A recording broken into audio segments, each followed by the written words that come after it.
இன்றே தேவகுமாரன் நமக்கு பிறந்தார். அவரது பெயர் கிறிஸ்து என்று அழைக்கப்படும். யோசியா 9வது அதிகாரம் 6வது வசனம்.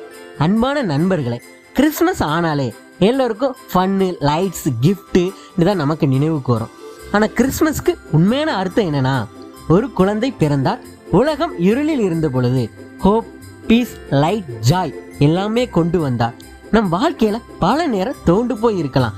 நிறைய ஃபெயிலியர்ஸ், ரிஜெக்ஷன், ஏன் தனிமையில கூட இருக்கலாம். நம்ம மனசு ரொம்பவே தனிமையா இருக்கும்.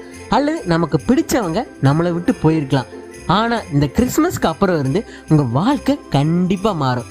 இயேசு கிறிஸ்து உங்க மனசுல ஒளியா இருக்கிறார். உங்க கஷ்டம், கவலை, கண்ணீர், தோல்வி, வெறுப்பு இப்படி எல்லாத்திலும் இருந்து மாற்றி உங்க வாழ்க்கையை வெளிச்சமா கொண்டு வருவார்.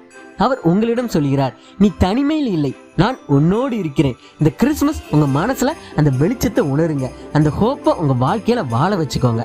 அவர் உங்களோடு இருக்கிறார், இன்றும் என்றும் எப்பொழுதும். ஆமென்.